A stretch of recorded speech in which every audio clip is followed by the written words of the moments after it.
चलिए, आप लोगों को बताया गया था पिछले क्लास में सिडविक थ्योरी ऑफ वैलेंसी। नहीं, उसके आधार पर आपको हम बताए थे कि आप लोग याद करके आइएगा 1 से लेकर 20 तक। नहीं, ग्राउंड स्टेट और एक्साइटेड स्टेट आपको बताना था। ठीक है, बताइए सर। आपसे पूछा जाए क्लोरीन का वैलेंसी बताइए। नहीं, सब बताना है।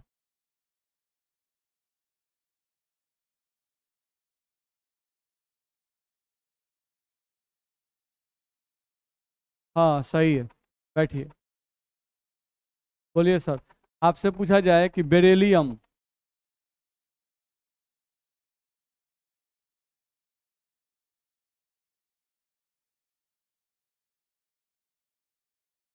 बॉन्डिंग भी दो, सही है।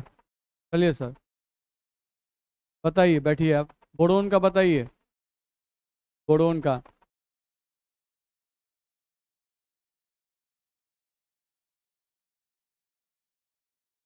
क्या बात है, कहाँ से लाते हैं?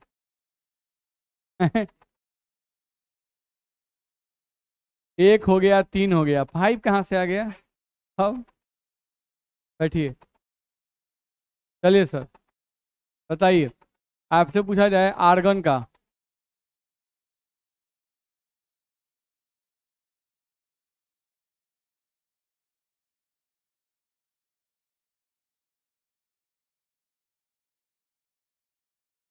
तो एक्साइटेड होगा तो 1 2 3 कहाँ से होगा?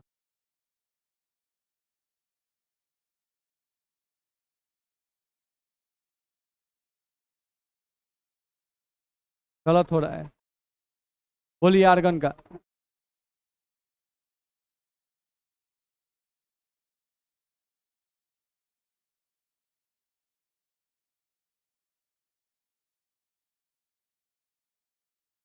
हम्म, क्या बोले? 8। बोलिए सर। आर्गन का। हाँ, 2 0 2 4 6 8, एक्साइटेड में 2 4 6 8 होगा। बस में आ रहा है। 1 2 3 4 5 नहीं होगा। बस में आ रहा है। एक, 2 इलेक्ट्रॉन है, जैसे ही एक जंप किया तो एक अनपेयर इधर, एक अनपेयर उधर, तो 2 अनपेयर जाएगा ना। बैठिए। चलिए, तो आर्गन का होता है, अगर पूरा बोलें तो 0 2 4 6 8 होता है। ये हम लोग का होता है आर्गन का। ठीक है, इसके बाद बोलिए, याद की हैं? नहीं, फायदा क्या है पढ़ने से? चलिए सर, बताइए। आपसे पूछा जाए एल्युमिनियम का बताइए। एल्युमिनियम का क्या होगा वैलेंसी? ग्राउंड स्टेट भी बताना है, ग्राउंड स्टेट और एक्साइटेड स्टेट दोनों बताना है।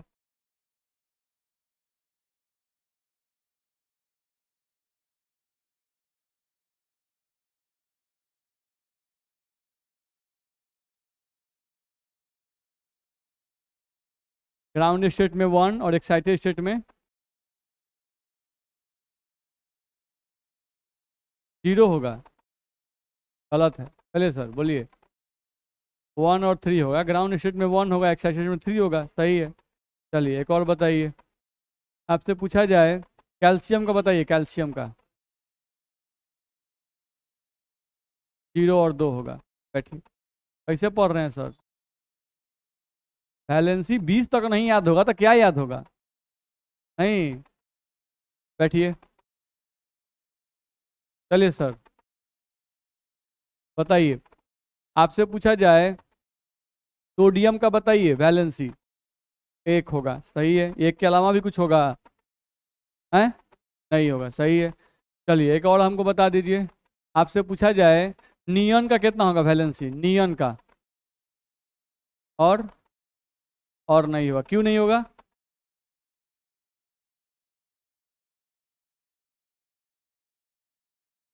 हाँ, उसका उसका कोई खाली कक्ष नहीं होता है। 2p6 खत्म, 2d होता नहीं है। सही है। बैठिए। चलिए, और कौन बताएंगे? चलिए सर, जो मेरी तरह चश्मा पहने हैं। 2 आदमी पहने हैं आज, एक आदमी पहले आ जाए। बताइए तो। आपसे पूछा जाए कि मैग्नीशियम का बताइए तो वैलेंसी। 0 और 2, बिल्कुल सही है। सिलिकॉन का बताइए तो। सिलिकॉन SI है। अब सुन के मत बोलिए, अपने मन से बोलिए। सुनिएगा ना तो घबरा जाएगा, बोलेगा सब 1 तो आपको सुनाई देगा 0। अपना दिमाग लगाइए, अपने दिमाग लगा बोलिए। बोलिए। 2 खाली 4 होगा है। 2 और 4 होगा, सिलिकॉन का 2 और 4 होता है। चलिए है। नाइट्रोजन का बताइए। नाइट्रोजन का और नहीं होगा। देखिए और हो सकता है। नहीं होगा, सही है। बैठिए। चलिए सर बताइए। बताइए। आपसे पूछा जाए, हम लोग कल बताए थे सल्फर का। सल्फर का वैलेंसी क्या क्या हो सकता है? 6 हो सकता है। 2 और 6। इसके अलावा 8, 10, 12, इनमें से कोई ऑप्शन नहीं होगा। 2 और 6 होगा सिर्फ। क्या? बोलिए। चलिए बगल में खड़ा कीजिए। बोलिए सर सल्फर का। 2, 4, 6 बताइए। 2 होता है ग्राउंड स्टेट में, फर्स्ट एक्साइटेड में 4 होता है और सेकेंड एक्साइटेड में 6 होता है। सब जानना जरूरी है और सब बोलना जरूरी है। नहीं। चलिए बताइए तो फास्फोरस का।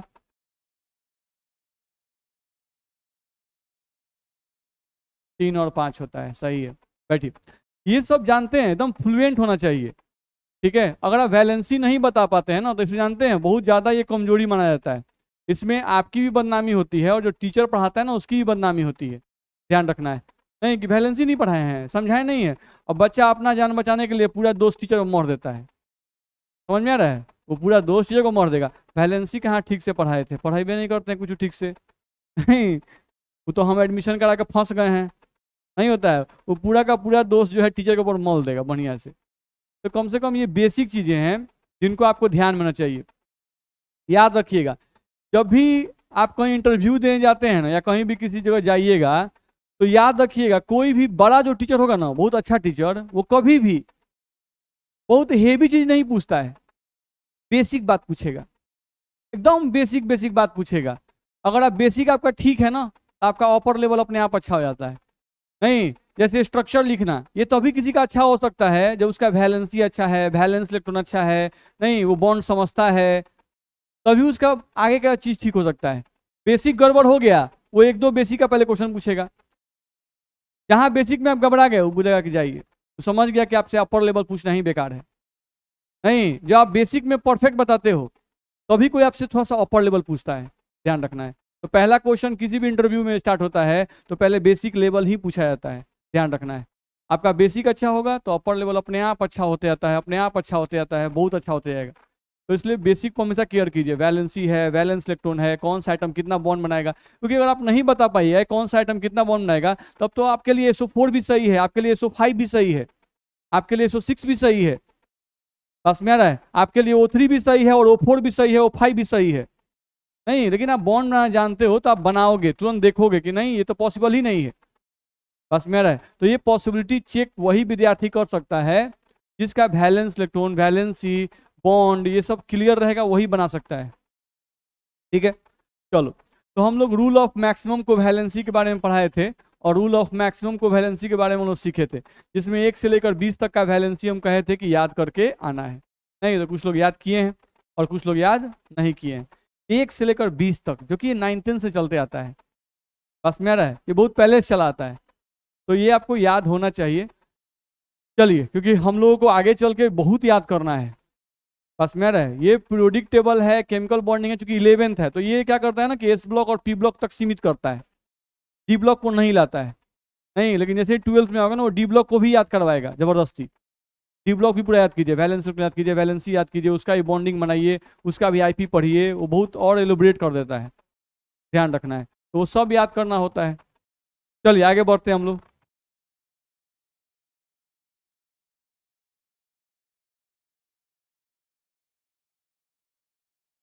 देखा जाए।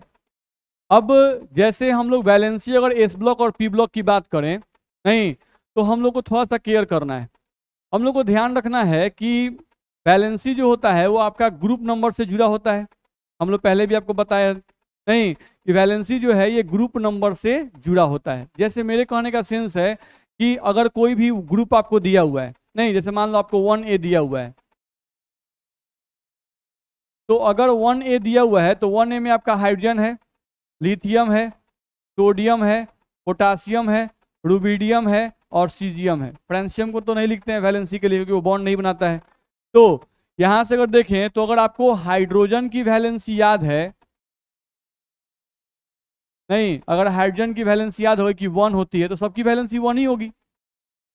ये अच्छी बात होती है। नहीं तो पीरियोडिक टेबल में वैलेंसी याद करना भी आसान होता है कि अगर एक का वैलेंसी हम याद कर लिए किसी भी वर्ग में, नहीं, तो बाकी सब जितने भी वर्ग में तत्व हैं उनकी वैलेंसी वही होगी। बस में आ रहा है। जैसे नॉर्मल कोई और ले लो, पी ब्लॉक को ले लो, जैसे आप 5A बोलते हो, 5A, तो 5A में आपका क्या आता है?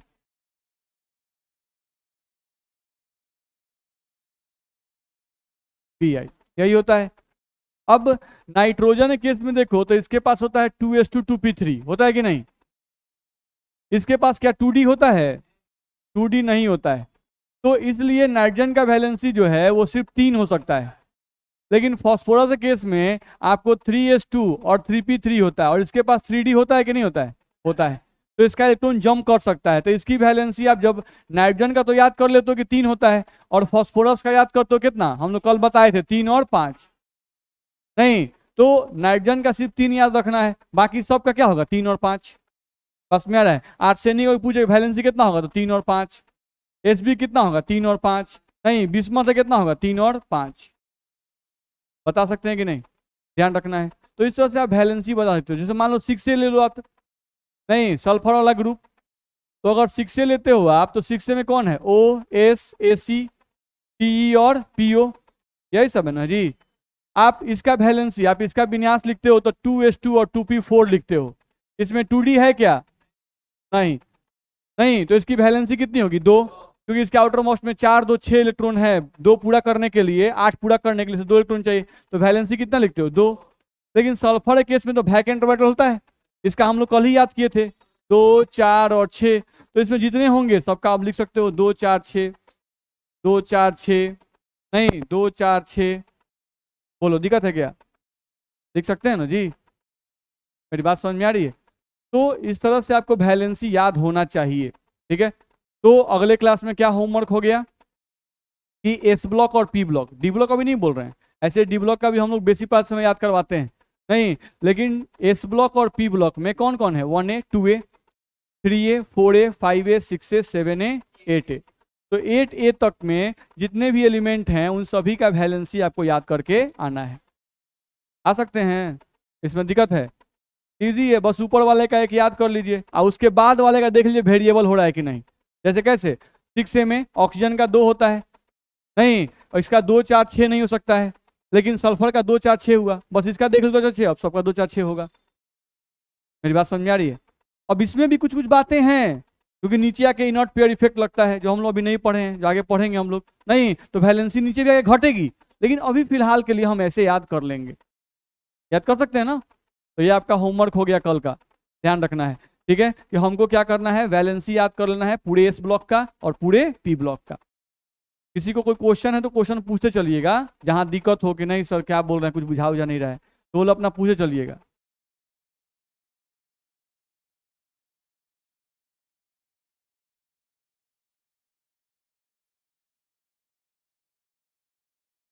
क्या बोल रहे हैं?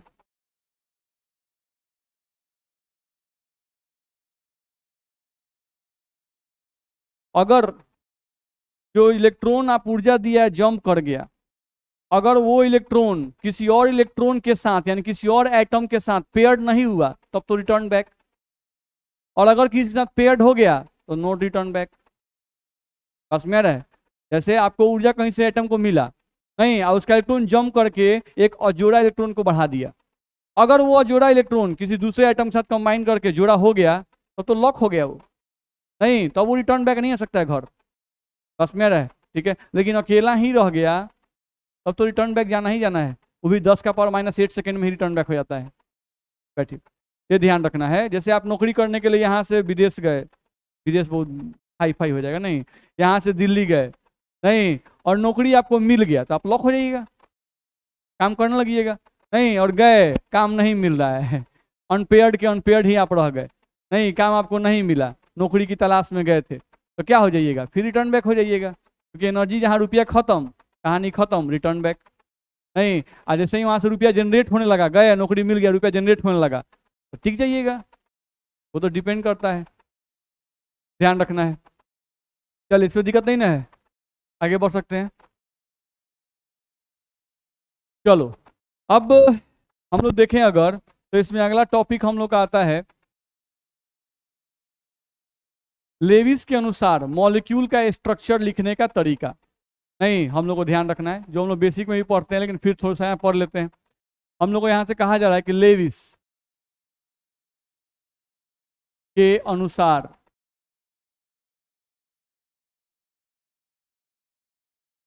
अनुसार अणुओं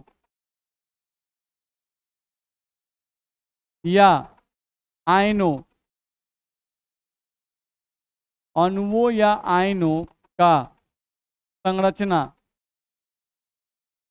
आयनों का संरचना लिखने का तरीका।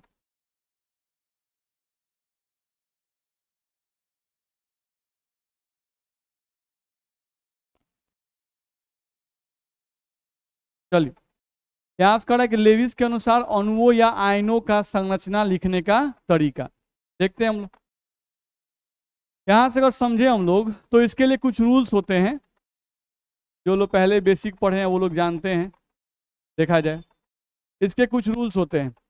किसी भी अणु का अगर संरचना लिखना है या आयन का संरचना लिखना है, तो लेविस ने एक रूल बताया था, उस रूल को हम लोग को बस ध्यान रखना है। नहीं, क्या रूल है भाई? चलो, पहला है फाइंड N1। क्या निकालना है? N1। N1 का मतलब होता है टोटल वैलेंस इलेक्ट्रॉन, यानी कुल संयोजी इलेक्ट्रॉन। कोई भी अणु या आयन दिया हुआ है तो सबसे पहले क्या निकालना है? टोटल वैलेंस इलेक्ट्रॉन, कुल संयोजी इलेक्ट्रॉन की संख्या निकालनी है। ध्यान रखना, पहला काम करना है कुल संयोजी इलेक्ट्रॉन्स, कुल संयोजी इलेक्ट्रॉन्स की संख्या, सबसे पहला काम है। नहीं, इसको इंग्लिश में क्या कहेंगे? Total valence electron. VE का मतलब क्या होता है? Valence electron. तो आपको सबसे पहला काम करना है कि टोटल वैलेंस इलेक्ट्रॉन निकाल देना है, ठीक है। सेकेंड काम में बोला जाता है इसमें फाइंड N2, यानी आप N2 को निकालो। तो N2 निकालने का मतलब होता है 2 गुना हाइड्रोजन परमाणु की संख्या, 2 गुना हाइड्रोजन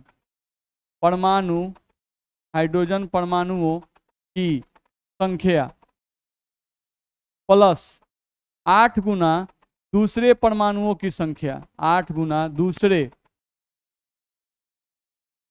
परमाणुओं की संख्या, ये करना है। तो आप N2 निकाल सकते हो। N2 बराबर 2 गुना हाइड्रोजन परमाणुओं की संख्या प्लस 8 गुना दूसरे परमाणुओं की संख्या। तीसरा आप निकाल सकते हो फाइंड N3।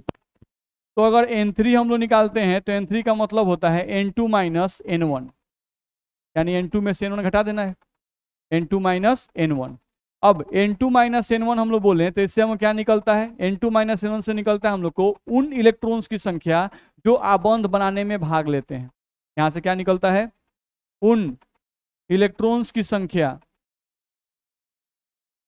उन इलेक्ट्रॉन्स की संख्या जो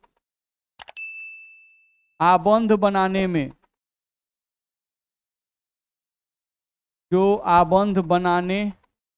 में भाग लेते हैं, ध्यान रखना है। तो N3 निकालोगे N2 माइनस N1 से, तो आपको क्या जानकारी मिल जाएगा? उन इलेक्ट्रॉन की संख्या मिल जाएगी जो आबंध बनाने में भाग लेते हैं। चलो अगले पॉइंट पे आ जाए। अब देखो, तो हम लोग को उसके बाद क्या निकालना है? बॉन्ड्स की संख्या। तो बॉन्ड्स की संख्या निकालने के लिए जो N3 का मान आएगा उसको डिवाइडेड बाई 2 कर देंगे।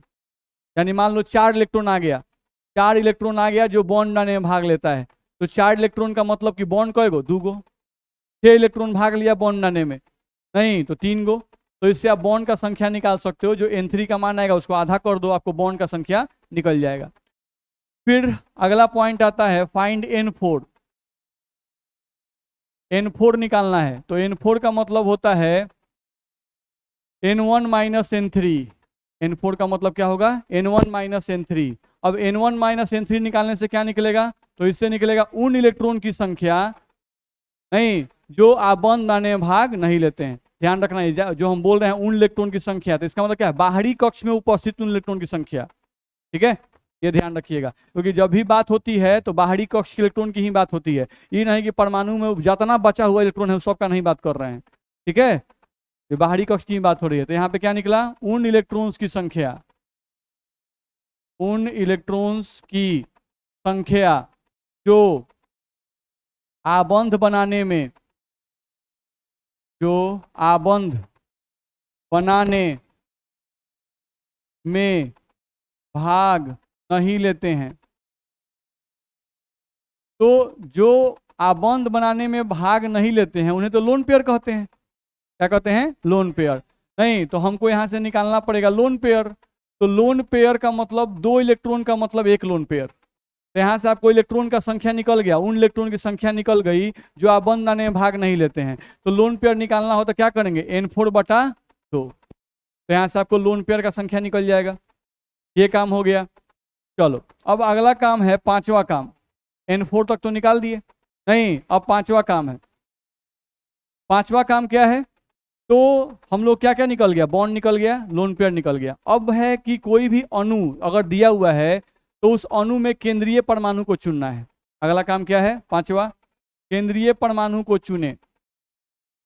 केंद्रीय परमाणु को चुने, ये बोल रहा है कि अगला काम है केंद्रीय परमाणु को चुनिए। अब केंद्रीय परमाणु कौन हो सकता है, सवाल ये आता है। देखा जाए तो कहा जाता है कि किसी भी अणु या आयन में, किसी भी अणु या आयन में, किसी भी अणु या आयन में जिस परमाणु की संख्या, जिस परमाणु की संख्या कम होती है, कम होती है, वही सामान्यतः, वही सामान्यतः केंद्रीय परमाणु होता है। केंद्रीय परमाणु होता है, एक ये कंडीशन है। दूसरा कंडीशन, सब कंडीशन फुलफिल होना चाहिए। एक तो संख्या कम होनी चाहिए, साथ साथ केंद्रीय परमाणु जो होते हैं उनकी विद्युतात्मकता कम होती है। केंद्रीय परमाणु की विद्युतात्मकता यानी इलेक्ट्रोनिगेटिविटी क्या होनी चाहिए, कम होनी चाहिए। ये भी है, ये भी कंडीशन है कि जो केंद्रीय परमाणु वही हो सकता है जो एक से ज्यादा आबंध बनाता हो, क्योंकि एक से ज्यादा बॉन्ड बनाएगा तब ना बीच में रहेगा, ऊपर भी बॉन्ड बनाएगा, नीचे भी बॉन्ड बनाएगा, दाएं भी बाएं भी, चारों तरफ बॉन्ड बना सकता है। तो वैसा परमाणु ही केंद्रीय परमाणु हो सकता है जिसके आबंध बनाने की क्षमता ज्यादा हो, जो एक ज्यादा बॉन्ड बना सकता है। ध्यान रखना है। नहीं तो बोल रहा है कि वैसा परमाणु या वैसे परमाणु जो एक से ज्यादा आबंध का निर्माण कर सकते हो, एक से ज्यादा आबंध का निर्माण, एक से ज्यादा आबंध का निर्माण कर सकते हो। ध्यान रखना है। तो वो लोग होंगे। इस आधार पर अगर देखा जाए तो क्या हाइड्रोजन जो होगा वो कभी भी केंद्रीय परमाणु हो सकता है, तो वह भी लिखा रहता है हाइड्रोजन कभी भी केंद्रीय परमाणु नहीं होता है, कभी भी केंद्रीय परमाणु नहीं होता है। ध्यान रखना है। कुछ कंपाउंड ऐसे हैं, नहीं, कुछ कंपाउंड ऐसे हैं जिनके नाम से ही केंद्रीय परमाणु झलकता है।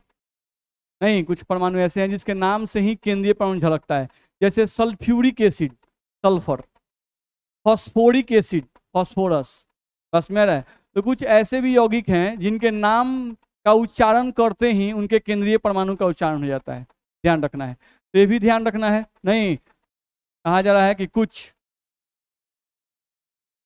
ऐसे यौगिक हैं, कुछ ऐसे यौगिक हैं जिनके नाम के उच्चारण में ही, जिनके नाम के उच्चारण में ही एसिड का नाम, सॉरी, केंद्रीय परमाणु का नाम रहता है। केंद्रीय परमाणु का नाम रहता है। जैसे एग्जाम्पल के लिए हम लोग भी बता रहे थे आपको, बोले सल्फ्यूरिक एसिड, तो सल्फ्यूरिक एसिड बोलते हो और मान लो फॉर्मूला आप लिखते हो H2SO4, नहीं तो ये तो हाइड्रोजन है, ये सल्फर है, ये ऑक्सीजन है, तो सल्फ्यूरिक कौन होगा? सल्फर, यानी यही सेंट्रल एटम होगा, केंद्रीय परमाणु नहीं होगा। जैसे हम बोलते हैं नाइट्रिक एसिड, नाइट्रिक एसिड जिसके फॉर्मूला आप लिखते हो HNO3, तो कौन होगा? नाइट्रोजन, नाइट्रिक, N नहीं लग रहा है, बस में आ रहा है। नाइट्रस एसिड, तो नहीं लग रहा है कि नाइट्रोजन ही होगा, नाइट्रस एसिड जिसका फॉर्मूला HNO3, तो नहीं, केंद्रीय परमाणु कौन होगा? नाइट्रोजन। जैसे फॉस्फोरिक एसिड,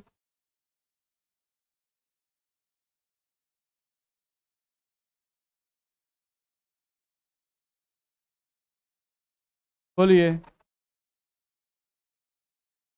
अरे 2 होगा, HNO2 होगा इसका। फॉर्मूला सेम कैसे होगा? नाम अलग तो फॉर्मूला अलग, ध्यान रखना है, ठीक है। अगर फॉर्मूला अलग नहीं तो चार्ज अलग।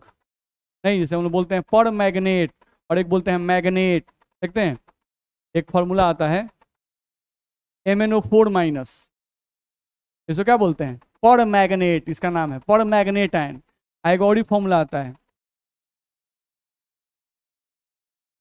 फॉर्मूला अलग अलग है, सेम है, सेम है, बस चार्ज अलग अलग है। नहीं, तो इसका नाम है मैग्नेट, इसका नाम है मैग्नेट आयन, इसका नाम है पर मैग्नेट आयन। बस समझ में आ रहा है? तो तनी मनी चार्जों में डिफरेंट होगा तो नाम चेंज हो जाएगा, बस में कुछ भी चेंजिंग हुआ तो नाम जरूर चेंज जाएगा, सेम नाम नहीं हो सकता है, ध्यान रखना। अगर सेम नाम हुआ यानी एकदम आइडेंटिकल है, सेम होगा तभी सेम नाम होगा, ठीक है। इतना में दिक्कत है? केंद्रीय परमाणु पहचान लीजिएगा। चलिए अगले पॉइंट पे आ जाइए। अब आप केंद्रीय परमाणु को पहचान गए। केंद्रीय परमाणु पहचानने के बाद क्या करना है? बाकी बचे हुए परमाणुओं को केंद्रीय परमाणु के चारों तरफ सजा देना है, ठीक है। अगला काम करना है, ये बोल रहा है कि बाकी बचे हुए परमाणुओं को, बाकी बचे हुए परमाणुओं को, बाकी बचे हुए परमाणुओं को केंद्रीय परमाणु के चारों तरफ सजा देना है। केंद्रीय परमाणु के चारों तरफ, केंद्रीय परमाणु के चारों तरफ सजा देना है, ये काम करना है।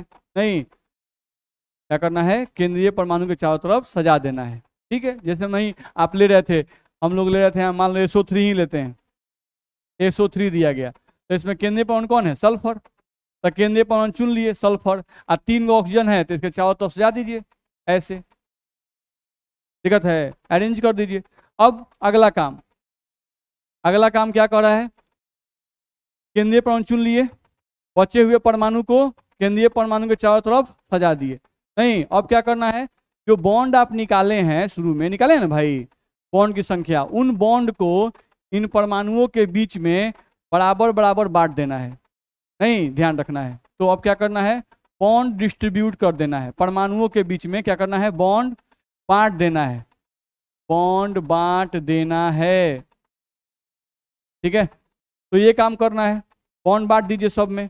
ठीक है, जैसे मान लीजिए इसका बॉन्ड आप निकाले, मान लीजिए बाई चांस इसका बॉन्ड आप निकाले और आपको बॉन्ड का संख्या जो है वो आ गया 4, मान लेते हैं बॉन्ड का संख्या ऐसी मान लेते हैं कि आ गया 4, नहीं तो आप अरेंज कर दीजिएगा ऐसे दो, पहले ऐसे नहीं, 1 2 3, 3 को कहे को पहले बांट दीजिए, बस में रहे। अब एक बच गया, तो एक बच गया तो कहीं भी दे सकते हैं, इसको इसको इसको, जहां मन कर वहां दे दीजिए, दिक्कत है।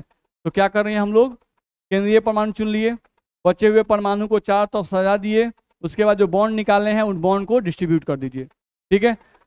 आए? ये लेविस का रूल पढ़ रहे हैं लोग, शुरू में हम लिखे थे शायद, ध्यान से पढ़िएगा। लेविस के अनुसार संरचना लिखने का नियम, तो यहाँ पर आप जो भी संरचना लिखिएगा वो अष्टक नियम का पालन करेगा, बस में रहे, उसके अनुसार लिखा जा रहा है। अब सीडीवी के अनुसार लिखेंगे तो डॉल डॉल बनाएंगे, ध्यान रखना है। चलो, तो बॉन्ड बांट दिए, अब बॉन्ड बांटने के बाद क्या करना है, तो बॉन्ड बांटने के बाद आपको लोन पेयर बैठा देना है। क्या करना है, लोन पेयर बैठा देना है। तो बॉन्ड बांट देना है, उसके बाद क्या करना है, लोन पेयर बैठाना है सभी परमाणुओं पर, ऐसा लिखे ज़्यादा अच्छा रहेगा, सभी परमाणुओं पर लोन पेयर बैठा देना है, सभी परमाणुओं का अष्टक पूरा करते हुए, अष्टक पूरा करते हुए, अष्टक पूरा करते हुए लोन पेयर बैठा देना है, लोन पेयर बैठा देना है, ध्यान रखना है। अष्टक पूरा करते हुए लोन पेयर बैठा दीजिए।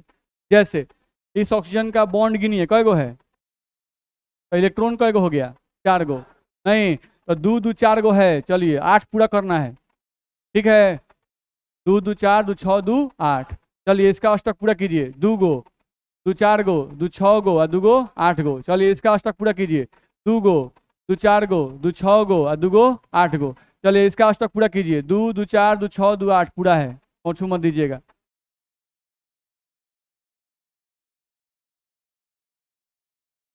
अरे रुकिए ना सर, थोड़ा सा धैर्य रखेंगे, हाँ तो अपने हुआ जाएगा। चलिए यहाँ ध्यान दीजिए, सभी परमाणुओं का अष्टक पूरा करते हुए क्या करेंगे, लोन पेयर बैठा देंगे। अगला काम, अब लोन पेयर बैठाने के बाद, लोन पेयर बैठाने के बाद अगला काम होता है और लास्ट काम होता है फॉर्मल चार्ज निकालना, नहीं तो अगला काम लोग क्या करेंगे, फॉर्मल चार्ज निकालेंगे, फॉर्मल चार्ज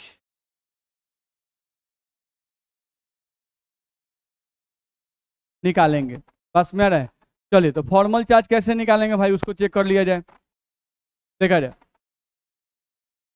फॉर्मल चार्ज, तो किसी भी एक एटम का अगर फॉर्मल चार्ज निकालना होता है तो फॉर्मल चार्ज निकालने के लिए valence electron minus number of bonds minus number of non bonding electrons, number of non bonding electrons लिख देना है, ध्यान रखना है। जैसे मान लो अभी जो हम लिखे थे SO3, तो ऐसा कुछ खींचे थे, यहाँ पर डबल बॉन्ड बनाए थे, यहाँ सिंगल बॉन्ड बनाए थे, यहाँ सिंगल बॉन्ड बनाए थे कि नहीं बनाए थे, फिर अष्टक पूरा किए थे, चलो 2 2 4 2 6 और 2 8, इसका अष्टक पूरा किए थे, 2 2 4 2 6 और 2 8, इसका अष्टक पूरा किए थे, 2 2 4 2 6 और 2 8, इसका अष्टक 2 2 4 2 6 2 8 पूरा है, दिक्कत है। अब फॉर्मल चार्ज निकालना है, तो फॉर्मल चार्ज प्रत्येक परमाणु का निकाला जाता है। जैसे आप नंबरिंग कर लीजिए कि ये फर्स्ट ऑक्सीजन है, ये सेकेंड ऑक्सीजन है और ये कौन नंबर है, थर्ड ऑक्सीजन है, तो सेकेंड और थर्ड तो सेम लग रहा है, क्या है कि ये ऑक्सीजन भी एक बॉन्ड बनाया है, ये ऑक्सीजन भी कितना बनना है, एक बॉन्ड बनाया है, इसके पास भी 3 गो लोन पेयर दिख रहा है, नहीं हो रहा है, 2 इलेक्ट्रॉन का मतलब 1 लोन पेयर, तो 1 2 3 गो, इसके पास भी 3 गो, तो सेकेंड और थर्ड सेम है, तो अगर सेकेंड थर्ड में से कौन एक का फॉर्मल चार्ज निकल गया तो काम हो जाएगा। नहीं, अब फॉर्मल चार्ज निकाल लेते हैं, मान लीजिए फर्स्ट ऑक्सीजन का फॉर्मल चार्ज, नहीं निकालते हैं, तो फॉर्मूला दिया गया है, पहले वैलेंस इलेक्ट्रॉन, तो ऑक्सीजन का वैलेंस इलेक्ट्रॉन कितना होता है 6, 2 वैलेंस इलेक्ट्रॉन, संयोजी इलेक्ट्रॉन 6, संयोजकता नहीं, संयोजकता होता है 2, बस में वैलेंस इलेक्ट्रॉन 6, तो ऑक्सीजन के बाहरी कक्ष में जो इलेक्ट्रॉन था उसे कहते हैं वैलेंस इलेक्ट्रॉन। तो वैलेंस कितना है 6, लिख दिए।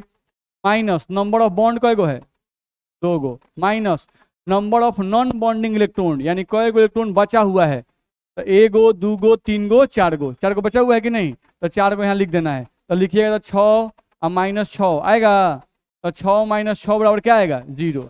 तो यानी इस ऑक्सीजन पर आपको कोई चार्ज नहीं देना है। चलिए इस ऑक्सीजन को ध्यान से देखिए, अब इसका फॉर्मल चार्ज निकालिए। नहीं तो पहले फॉर्मल चार्ज निकालने के लिए क्या कीजिएगा, इसका वैलेंस इलेक्ट्रॉन, तो वैलेंस कितना होता है 6, माइनस इसके पास बॉन्ड कय गो है 1, तो एगो बॉन्ड लिख दीजिए 6 - 1, माइनस कय गो इलेक्ट्रॉन इस पर डॉट डॉट लिखा हुआ है 6 गो, तो उस 6 को लिखिए यहाँ पर, होगा 6 से 6 कट जाएगा, फॉर्मल चार्ज कितना आएगा -1, तो इसमें -1 बैठाइए। नहीं आप -1 लेते हैं या सिर्फ -1 लिख के छोड़ दीजिए, ठीक है। तो अगर इसका -1 आया तो इसका क्या आएगा -1 ही आएगा, तो खाली माइनस लिख दीजिए।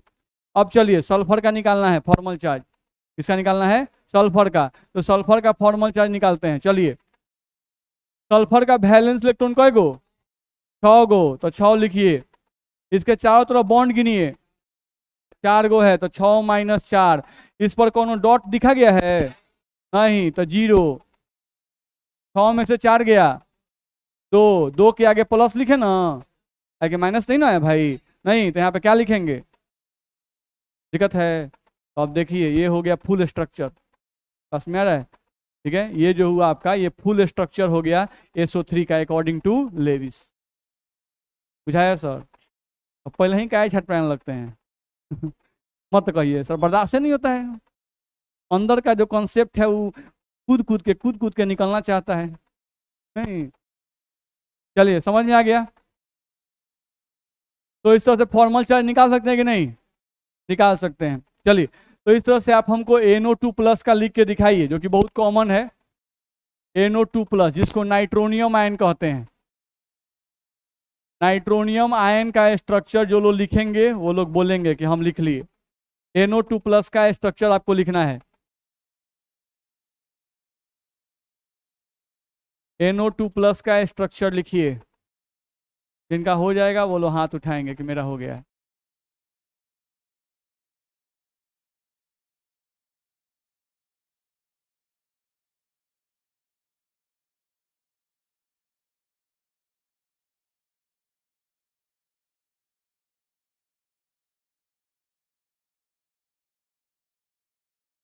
दिखाइए कॉपी दिखाइए, ठीक से नहीं बनाया धराइए जी, ये गलत है, दे दीजिए उनको, ये भी गलत है। N1 N2 निकालिए, NO2+ मिला नहीं कि फट दे N आ 2 O और उसके बाद बॉन्ड को सोचने लगे। N1 निकालिए, N2 निकालिए, N3 निकालिए, N4 निकालिए, उसका स्पीड बढ़ाइए N1 N2 निकालने का, तब ना बॉन्ड पता चलेगा, तब तो लोन पेयर पता चलेगा। नहीं क्या फार्मूला, फार्मूला है तो आप कहाँ सही सही बना रहे हैं, उगलते बनाए उगलते बनाए, आप सही बना के दिखाइए। आप N1 N2 निकालिएगा ना तो सही बनेगा, और N1 N2 निकालने की आवश्यकता कब नहीं पड़ती है, जब आपका स्पीड बहुत हो गया, आपको स्ट्रक्चर याद हो गए, तब आपको N1 N2 नहीं निकालना पड़ेगा। लेकिन शुरू में तो आपको निकालना ही पड़ेगा, सबसे पहले वैलेंस इलेक्ट्रॉन निकाल लो, ये तो फटाफट निकलता है। नाइट्रोजन का 5, ऑक्सीजन का 6 दूना 12, तो 12 5 17, प्लस है तो -1 कर दिए, जैसे हम एक पहले बना देते हैं तो आप समझिएगा।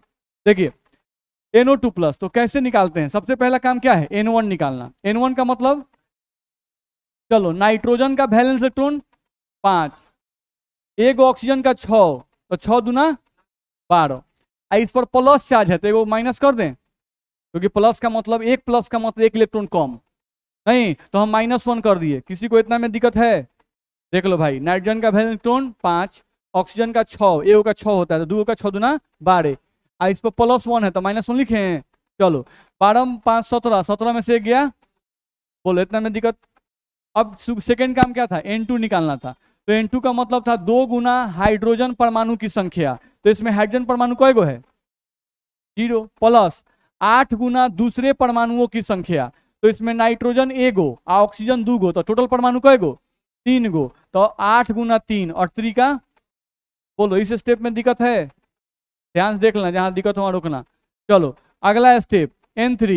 N3 का मतलब लिखा गया था N2 माइनस N1, नहीं तो N2 का मतलब कितना है 24 माइनस 16, 24 में 16 जाए कितना होगा 8 आ गया। अब यहां से क्या निकालोगे बॉन्ड, तो बॉन्ड के लिए हम फॉर्मूला बताए थे N3 बटा 2, तो N3 कितना आया है 8, 8 बटा 2 कितना आ गया 4, तो बॉन्ड निकल गया 4। अब पांचवा चौथा काम था नहीं N4 निकालना, तो N4 का फॉर्मूला बताए थे N1 माइनस N3। N1 का वैल्यू देखो कितना है 16, N3 का वैल्यू देखो 8, 16 में से 8 जाएगा 8, यहां से क्या निकलेगा लोन पेयर, लोन पेयर कहेगो 8 बटा 2 कितना हो गया। इतना काम पहले कर लिए। अब हमारे लिए इंपॉर्टेंट क्या क्या है, तो हमारे लिए सबसे इंपॉर्टेंट है बॉन्ड ये वाला, और कौन इंपॉर्टेंट है लोन पेयर, यही दो इंपॉर्टेंट है। अब अगला स्टेप क्या बताया गया था केंद्रीय परमाणु चुने, तो इसमें NO2 में कम कौन है नाइट्रोजन, तो नाइट्रोजन कम है तो नाइट्रोजन को केंद्रीय परमाणु मानो, ये हो गया। अब उसके बाद कौन है 2 ऑक्सीजन, तो बचे हुए परमाणुओं को केंद्रीय परमाणु के चारों तरफ सजा दो, नहीं तो चारों तरफ का मतलब या तो एक ऊपर एक नीचे या एक दाएं और एक बाएं, सिमेट्रिक सजाना है, नहीं सिमेट्रिक सजाने की कोशिश कीजिएगा, तो हम सजा दिए। अब क्या काम है केंद्रीय परमाणु चुन लिए, बचे हुए परमाणुओं को केंद्रीय परमाणु के चारों तरफ सजा दीजिए। उसके बाद क्या कीजिए जो बॉन्ड है उस बॉन्ड को बराबर मात्रा में डिस्ट्रीब्यूट कर दीजिए, तो बॉन्ड कय गो आया है 4 गो, तो बॉन्ड 4 गो आया है तो 2 गो इसका हिस्सा हुआ और 2 गो इसका हिस्सा हुआ, बॉन्ड बराबर बराबर बांट दीजिए। बॉन्ड बांट दिए कि नहीं बांट दिए, बांट दीजिए। उसके बाद लिखा गया था कि लोन पेयर बैठा दीजिए अष्टक पूरा करते हुए, नहीं तो लोन पेयर बैठाइए अष्टक पूरा करते हुए। चलिए 2 2 4 2 6 और 2 8, 8 पूरा कर देना है, वहीं पे रुक जाना है। चलिए इसका पूरा कीजिए, एक बॉन्ड मतलब 2 इलेक्ट्रॉन, तो 2 2 4 2 6 2 8, बोलिए दिक्कत है। अब चलिए नाइट्रोजन का पूरा कीजिए, नाइट्रोजन गिनिए 2 2 4 2 6 2 8, डॉट बैठाए नहीं। अब अगला काम फॉर्मल चार्ज, नहीं तो फॉर्मल चार्ज निकालेंगे, तो ये ऑक्सीजन और ये ऑक्सीजन सेम लग रहा है कि अलग अलग, सेम है क्योंकि ये ऑक्सीजन भी डबल बॉन्ड ये ऑक्सीजन भी डबल बॉन्ड, नहीं इसके पास भी 4 गो डॉट इसके पास भी 4 गो डॉट, तो कौन ए का फॉर्मल चार्ज निकाल लेंगे, तो इसका निकालने की जरूरत है नहीं, नहीं निकाल देखिए इसका 0 आएगा। फॉर्मल चार्ज निकाले आप, फॉर्मल चार्ज का फॉर्मूला बताया गया वैलेंस इलेक्ट्रॉन, तो इस ऑक्सीजन का वैलेंस कितना होता है 6, नहीं तो 6 लिख दीजिए, इस पर नहीं देखना है कि सॉरी 4, जाना है बहुत बचा कि वैलेंस 6 4 गो बचल है, वो लोन पेयर है, समझ में आ रहा है ना। तो वैलेंस इलेक्ट्रॉन कितना होता है ऑक्सीजन का 6 माइनस बॉन्ड की संख्या, बॉन्ड कय गो है, अब नॉन बॉन्डिंग इलेक्ट्रॉन यानी कय गो डॉट है, तो डॉट कय गो है 4, तो देख लो 6 माइनस 6 बराबर क्या आ गया, यानी इस पर चार्ज 0 इस पर भी चार्ज 0, तो चार्ज 0 तो लिखने की कोई जरूरत नहीं है। अब चलो नाइट्रोजन का फॉर्मल चार्ज निकालते हैं, तो अगर चेक करेंगे इसका फॉर्मल चार्ज नाइट्रोजन का, चलो तो नाइट्रोजन का पहले वैलेंस कितना होता है 5 माइनस इसके पास बॉन्ड कितने हैं 4 और इसके पास डॉट कितना बचा है 0, तो कितना आ गया +1, यानी इस पर प्लस चार्ज दे दो, बन गया NO2 प्लस, यही ना NO2 प्लस है, नहीं तो सिस्टमैटिक बनाना है ना भाई। और आप तेजी में भी बना सकते हो, लेकिन अब तेजी में बना तो आपको सही बनना चाहिए, आप इसका स्पीड अप कर लीजिए ये वाला। अब होता क्या है ना कि आप अंदाज पे बॉन्ड बैठाइएगा, जैसे NO2 प्लस में आप क्या कीजिएगा, आपको बॉन्ड तो याद है नहीं कि कौन मॉलिक्यूल में कई गो बॉन्ड होगा, आप निकालते हैं तब ना याद है कि हाँ बॉन्ड 4 है। अब होता क्या है कि प्रैक्टिस करते करते बॉन्ड याद जाता है, जैसे हम लोग को बॉन्ड याद हो गया, तो हम पढ़ा रहे हैं हम रेगुलर प्रैक्टिस कर रहे हैं, नहीं तो हमको याद हो गया, कोई भी एक्स्ट्रा बोलिएगा हमको बॉन्ड याद है, तो ऐसे आपको भी बॉन्ड याद जाएगा, आप भी जब ज़्यादा प्रैक्टिस कीजिएगा तो आपको भी बॉन्ड याद जा जाएगा। मेरी बात समझ में आ रही है, नहीं तो डायरेक्ट कभी भी स्ट्रक्चर लिखने के लिए दिया जाए तो N1 N2 N3 N4 निकाल कर ही खींचिएगा। अब आप स्पीड बढ़ाइए, इसमें वैलेंस इलेक्ट्रॉन निकालने में स्पीड लगता है, टाइम लगता है, फटफट जोड़िए, नहीं तुरंत दिमाग में आ रहा है अच्छा अब ऐसे थोड़ा ना लिखेंगे N1 वैलेंस इलेक्ट्रॉन 5 + 12 तो थोड़ा ना लिखेंगे, ये तो मन में जोड़ रहे हैं कि अच्छा 12 5 17 में से गया 16, N1 बराबर 16 सीधे लिखेंगे, नहीं N2 बराबर हाइड्रोजन 0 है 8 × 3 और 3 का 24, 24 में 16 ये निकला, बॉन्ड इतना आ गया, बस मेरा है, तो उसमें स्पीड बढ़ाइए ना। अब बॉन्ड निकल गया तो आपका कॉन्फिडेंस हो गया कि हाँ इतना बॉन्ड है, अब इतने को हमको बांटना है, नहीं नहीं तो कभी 3 बॉन्ड लहा दीजिएगा, कभी 2 बॉन्ड पर लहा के टिके रहिएगा, नहीं, कभी 5 को बॉन्ड लगा दीजिएगा सर, देखिए तो कोना पर लह रहा है।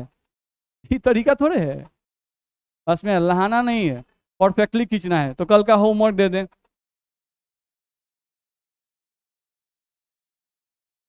NO2 माइनस, इसका आपको लिख के लाना है, ध्यान रखना है, ठीक है। NO2 माइनस का आपको स्ट्रक्चर लिख के लाना है, ध्यान रखिएगा। और साथ साथ यहाँ जो बगल में नाम लिख रहे हैं वो नाम भी हमको याद चाहिए, ध्यान रखिएगा।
चलिए पहले इतने का लिख के आप लाएंगे स्ट्रक्चर, ठीक है।